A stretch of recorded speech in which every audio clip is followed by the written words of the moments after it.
bersikulo na talagang si Mama Mary sinabi na Mother of God siya. Parang yun ang nature ng tanong. Ayaw akong magpaliwanag. Pero kayong mga CFD, pag-aralan nyo paano sagutin niya. No? So, bahala na kayong mag-handle. Pero yun ang nature ng tanong niya, which is ang sagot, wala talagang direktan. Ba, Brother? Tama? Now, ha? The Voice Bible? O, bahala na kayo mag-handle doon. Wala na akong pakialam doon. Ayaw akong pakialam doon. So, pupunta na tayo ngayon sa tanong. Pag-ilinaw lang ang ginawa ko. Okay, please go ahead, Pastor. Tanungan po siya. Ayon sa topic na Mother of God, yung God ba dyan, yun ba yung God na sa langit o yung God sa yung tao? Sa pananampalataya, Teka muna, taruhin natin ang tanong, yung ba God sa langit o yung God na naging tao? Parang yung dalawang God na yan eh. Hindi, paki-rephrase ang pangatana. I have no problem, ang ko lang, please make the question clear. Ayon sa topic, yung God dyan, yun ba yung God na Father sa taas o yung God na natatawang tao? ay, sinabi ko na yan kanina kasi hindi ka lang nakikinig eh. Sabi ko, yung naging anak ng pag-anak ng banal na Mary Maria, yung second divine person in Holy Trinity po. Sino ba yan? Ang second divine person in the Holy Trinity. That is Jesus Christ. Hindi yung Diyos Ama, hindi po yan. Mali po yung tanong na yan. Kasi pag sinabing Mother of God, si Santa Maria ay naging ina ng Panginoong Diyos sa pangalawang persona ng banal na sampatlo po. Okay, follow up. Kung sinabi mong yan ay second person yung God na nasa topic, itong tanong ko, bakit pinangalanan niyo ng title na Mother of God? Dapat Mother of Jesus. Sa ngayon ka ba na mali yung dogma na pangalan? Hindi po. Mali po yung mga protestante, tama po ang katoliko. Kasi sa aral ng katoliko po, Jesus Christ is 100% man, 100% God. Yung aral na yung aral na Mary, Mother of Christ, aral yan ng mga erehis noong 4th century at 5th century, sinistorious po yan. Binalik po ng mga protestante ang aral na yan.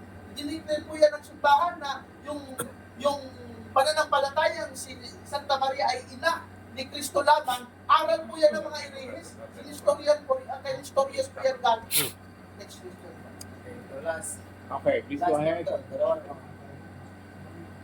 May mababasa ka ba intra verbatim sa Biblia na yung God na yan ay pinanganak?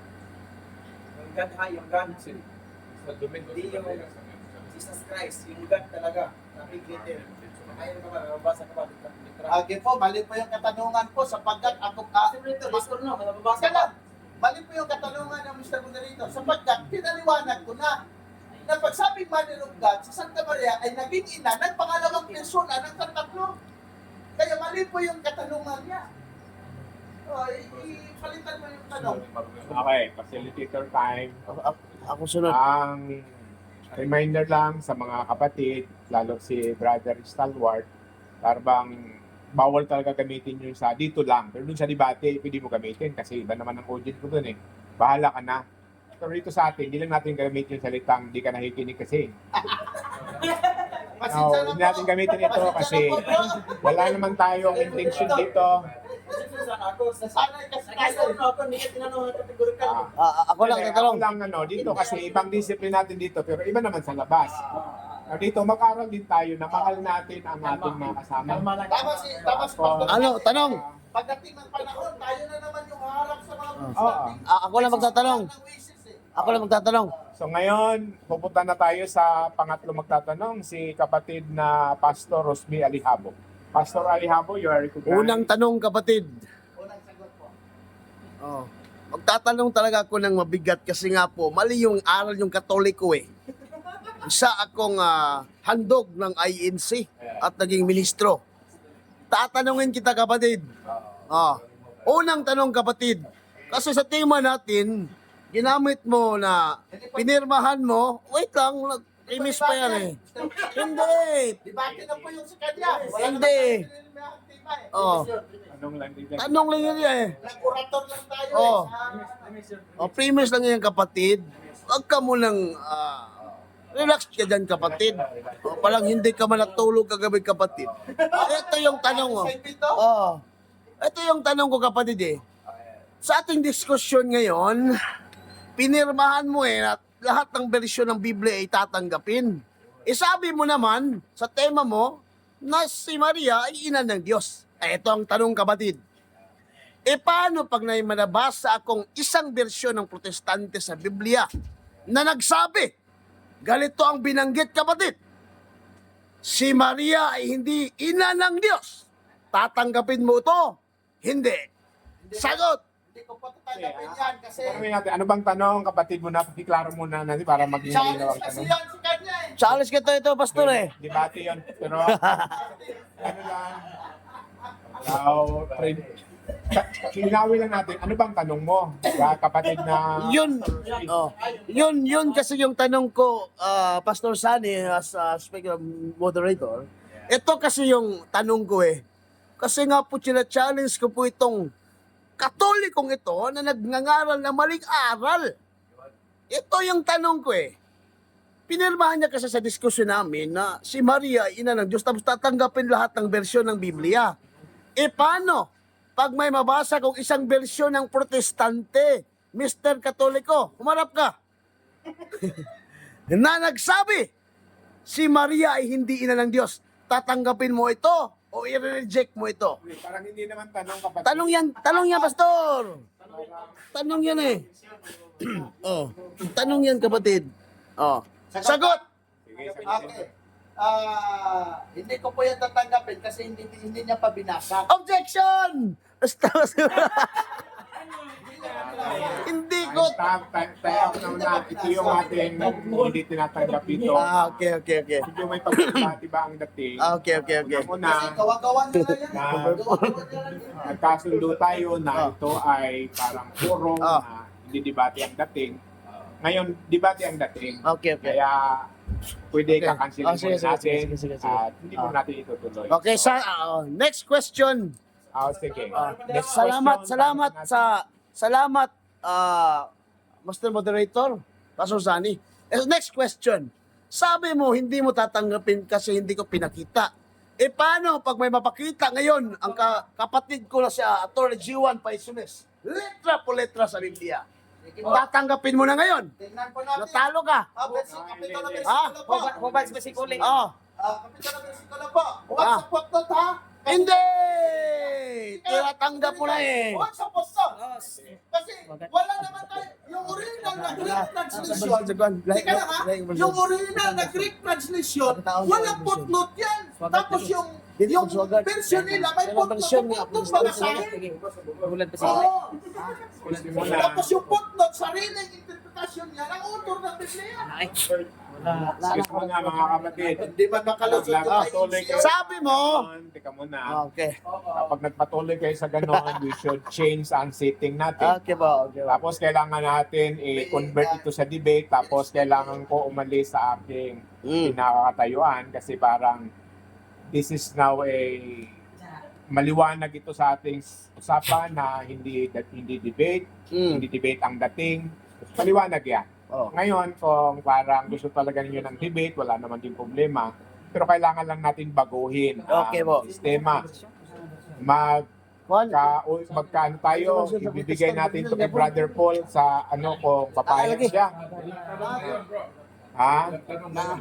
Pangalawa pa yan. Hindi naman tanong, brother, parang debating parang debate challenge ito, challenge ng debate. Okay. Sige. Hindi pwede ang ganon. Okay. Hindi ba? Susundin na natin yung facilitator po. Ngayon, Okay. kung itutuloy ni Brother Rusby, we have to change the setting. Okay. Pero ang magpapasya ay si Brother Paul. Okay. Brother Paul, for your words. Revise na lang question. bro. Revise na lang. One last question. Sige. Ito ang ganitong tanong kapatid. Kapatid na stalwart, magtatanong po ko ng katlong katanungan. Simple lang po yung katulungan ko, Brother Stalwart. Sige po. Oh. Ito na lang, Brother Stalwart. Sige po.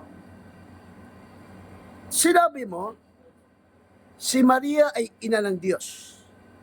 Tama po. Ang tanong, kapatid na Stalwart, ganito. May ina ba ang Diyos? Ayon sa Biblia? Sa binasa ko po na itong Ayun, Panginoon- okay lang yun. Hindi, nakatanong ka na, di ba? Oh, pero okay lang yun natanong ko. Oo, okay. Tama lang. naman yun. Okay lang yun. Tama Okay naman lang yun. yun. Okay yan. Tama man yun. Okay yan. Tama yung tanong niya. Tama yun. Oo. Dapat sagutin yun. Sinabi ko na itong second divine person of the Holy Trinity po ay naging tao, nag-incarnate po. At ito po ay gumamit ng katawan ni Santa Maria. Kaya tinawag po itong second divine person na Panginoong Kristo. Tinawag na Panginoon na naging tao siya. Kaya Santa Maria po ay akala mo Jollibee ha? Luto ko kapatid eh. Kaya si Santa Maria po ay naging ina ng Diyos sa second divine person po. So, salamat. Brother Stalwart, Brother Ross sa pagtatanong. Ngayon po nga tayo sa Umana. kung saan nagbibigay ng oras o around mula doon ng speech niya hanggang ngayon. So, Brother Bala. 5 minutes ang span. Ang mga- Tanong.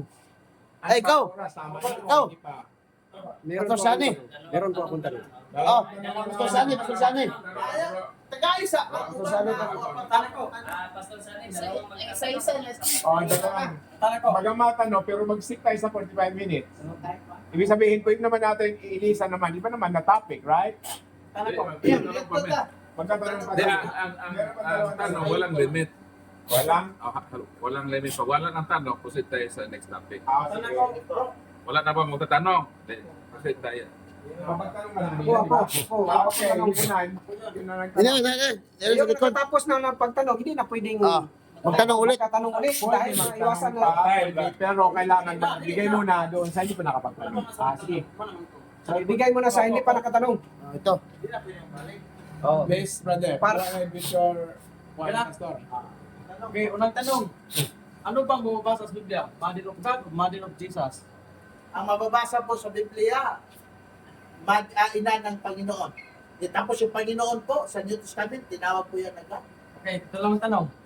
So sana yung ka, hindi ba babasa ang Mother of God sa Biblia? Yes or no? In Greek translation, Yes or no? ika lang. Pati.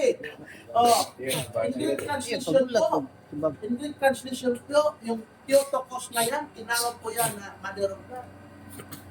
Next question. So, hindi mababasa sa Biblia ang Mother of God. So, explanation mo lang yun. Mababasa po kung gagamit ka ng translation ng Protestante, the Boys Bible po. Itong God na si Jesus, tinawag na si Santa Maria na Mother. Kaya si Santa Maria, Mother of God po. Ano bang mababasa sa The Voice? Ginamit mo ang The Voice. Ano bang mababasa doon? Mother o Mother of God? Mother po. Tapos yung nagtanong, Walang God. So, ika lang, nag-answer ako. Kung gusto mong matuto, makinig ka. Huwag lang puro tanong. Makinig ka sa sumasagot. O gusto mong matuto eh. Yung nagsabi pong mother, ay Diyos po yan, si Jesus Christ. Kahit na kayong Baptist, naniniwala na Diyos si Jesus Christ. O tapos yung sinabihan niya pong mother, si Santa Maria. Kaya, ang conclusion niyan, si Santa Maria, mother of God. Okay, next question.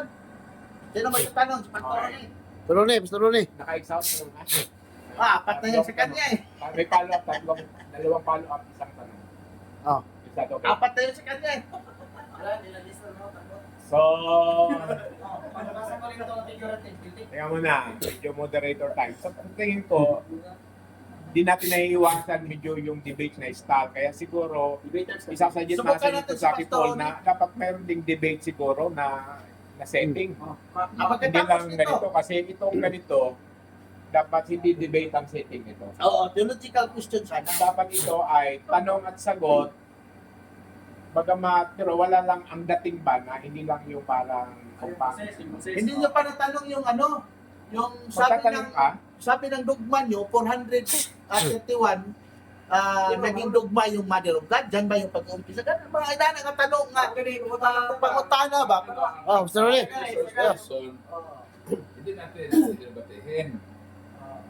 Clarification. Ang kanyang role, explanation. Explanation. Ang atin ay tanong. oh, yun. Yung Para ganun na yung, Yes or yung no? ating teaching, ma-explain natin doon sa mga tao. Ano ba natin? Puro naman eh. Walang ganon. Dili man imong debate. Debate. Okay. Tanong sa mga tanong ko. Ngayon, Eh, tanong, Pastor tanong. Ronnie, please, you are recognized. Nalabay pangutana sa mga report may tungod sa Mother of God.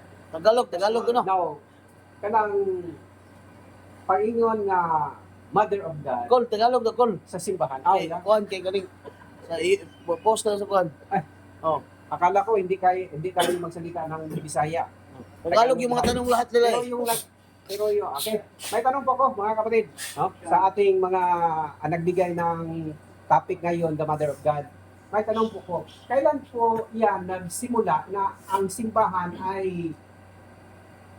Katoliko ay nagsabi na ito ang dogma ng ating simbahan na Mother of God. Kailan ba yan na anong taon yan nagsimula?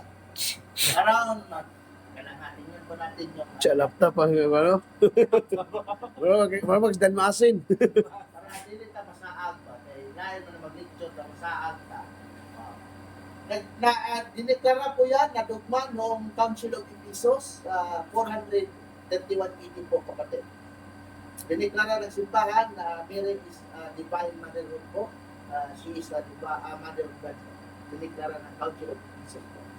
Okay, so nagsimula Ang pagdeklara po, pagdeklara. Okay. Sino bang may utak? managwapo nga po na. Sino bang may utak na nagsasabi na ito ay aprobahan natin na ito ang tunay na isang teaching sa ating simbahan? Sino ba yung tao na yan?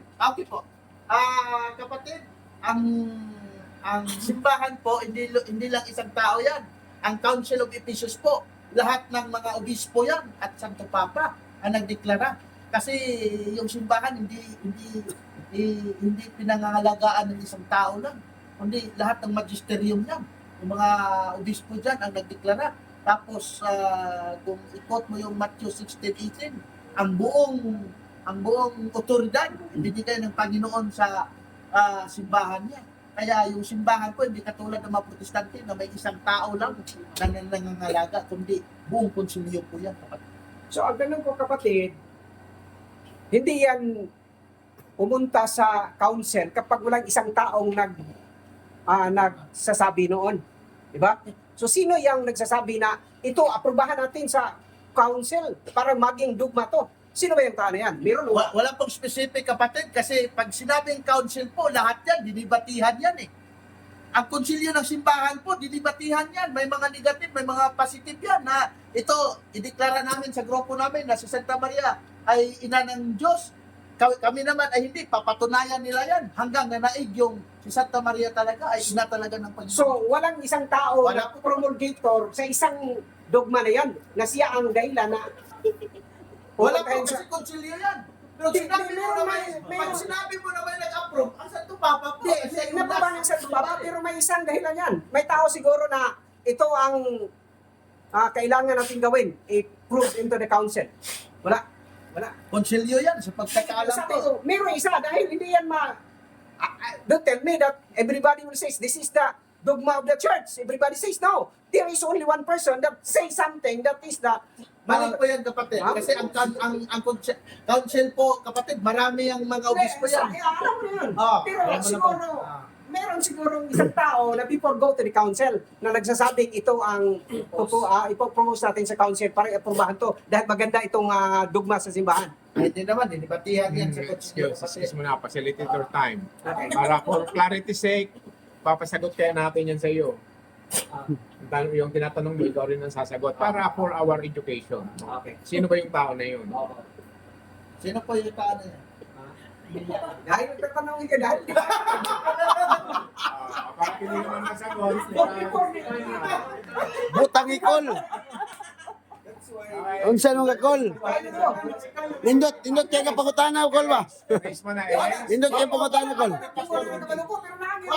Ang pangutan ni Pastor Ronnie, tawag siya og informative. Paano gwapo? Oo. Pero erase mo na yung erase. Will not pursue. Iba to ba? Brother Paul, you are recognized. 430 pabalik, merong mga heretics ba? Ang nasabi na hindi ina ng Diyos sa mga Mary, Wa. dahil may dalawang haplos kasi no. Kristo.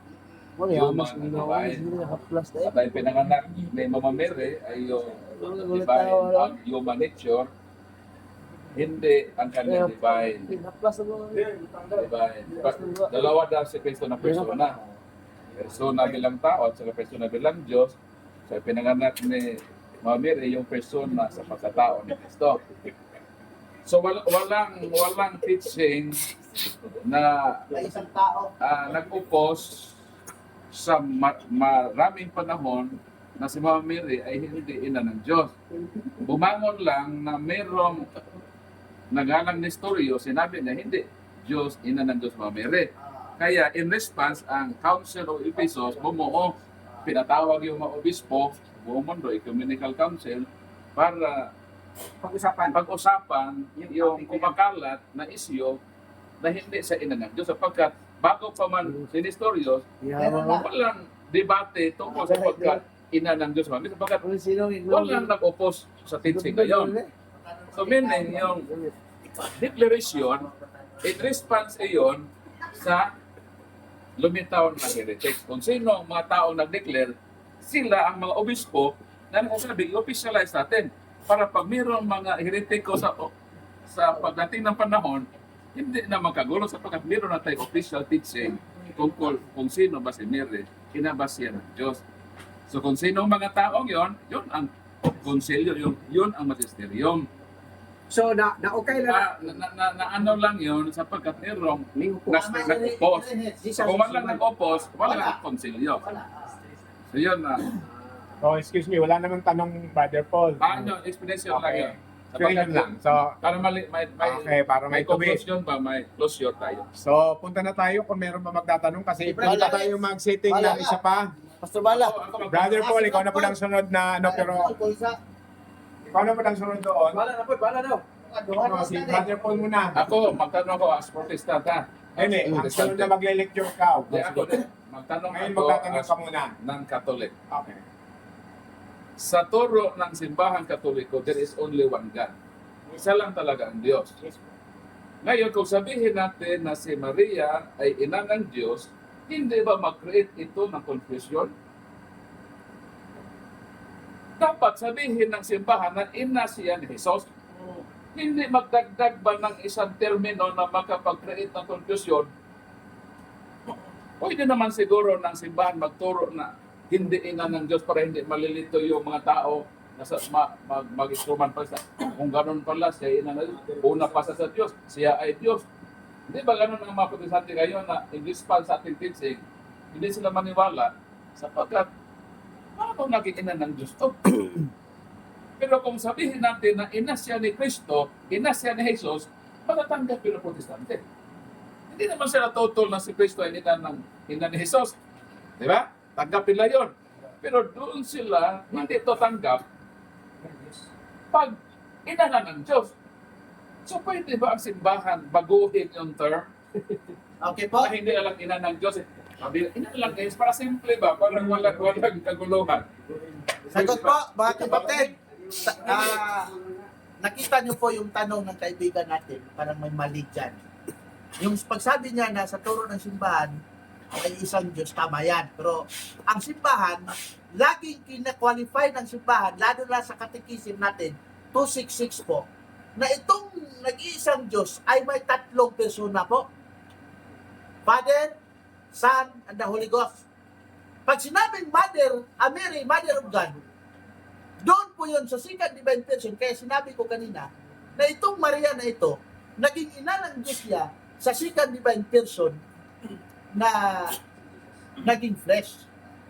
Jesus Christ. Kaya na naging ina siya nung nagbuntis siya kang Jesus Christ. Pero hindi siya naging ina nung hindi pa siya nagbuntis kang Jesus Christ. Kaya malinaw po ang turo ng Catechism na there is one God. But, doon ay gitawag na itong three distinct person. Father, Son, and the Holy Ghost. Kaya hindi na po mababago ang turo ng simbahan kasi kailangan na natin ng qualification. Kaya ang pangalawang tanong, hindi na mag-qualify. Bakit may qualification? Sapagkat nagdagdag tayo ng isang turo na makakalito.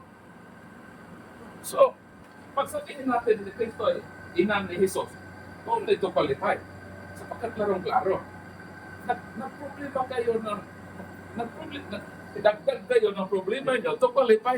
So wala na sanang qualification kung ang simbahan hindi nagdagdag ng isang termino na makapag-create ng kalituhan sa iba. So yun ang aking damdamin as protestante. Tanggap namin na si Jesus ay Mary, ina ni Jesus, ina siya ni Kristo, ina siya ng Panginoon, at no need to qualify sapagkat Katolik at Protestant, nagsang-ayon tayo. So kayo lang Katoliko ang naglagay ng problema sa inyo. Kayo lang pala eh. Qualify ba kayo na qualify? Na meron Ayun naman pala. turo na no need to qualify. Sagot po. Actually, kami mga Katoliko, hindi naman nalilito niyan. Kayo lang talagang protestante ang nalilito niyan. Bakit? From 431 hanggang ngayon, yung mga Katoliko hindi nalilito niyan sa aral na yan. Pagdating ng 19th, 20th century, lumabas yung mga protestante, dyan na sila nagtatanong. Bakit? Protestante sila eh. Kahit anong turo naming mga Katoliko, pag protestante ka, lagi mo talagang hihilahin yung aral ninyo na mali naman. Oo. Bakit hindi siya tinawag na ina ni Jesus? Dahil sa paniniwala ng Katoliko, si Jesus po ay isang persona lamang. Pag tawagin natin siyang ina ni Jesus, maging dalawang persona na. Ina si Maria ni Jesus na naging tao at ina naman si Maria ni Jesus na naging Diyos. Hindi ganyan ang aral ng Katoliko. Kaya hindi kailanman naging nalilito ang Katoliko sa aral nila. Okay, before ako mag-proceed sa i-explain ko, hindi naman maging dalawang persona siya. Sapagkat isa lang naman ang Kristo. Isa lang ang unwinted one. So, kahit sabihin mo sa ina ni Kristo, hindi siya maging dalawang persona. Ina siya ni Jesus. Sino naman ang pinangalan na Jesus? Pero tanggap niya na si Jesus ay Diyos. Tanggap namin. Bakit hindi niyo tanggapin na si Maria? Pero baka yun nga, ang sabi ko, bakit hindi namin natanggapin sapagkat mag-create yun ng confusion. Because in the Holy Triune God, tatlong persons. Kung sabihin natin siya ina ng Diyos, may confusion dyan. Kaya kayo mga Katoliko, gumawa kayo ng qualification. And so, na tanong, one last question. Bakit ang simbahan ay nag-consider sa term na co-redemptrix and co-mediatrix? Ang isang rason doon kung bakit hindi in-encourage na gamitin yon sapagkat mag-create yun ng confusion. Bakit hindi pwede ang Mother of God na nag-create din ng confusion na kinonsider yung co-redemptrix and co-mediatrix?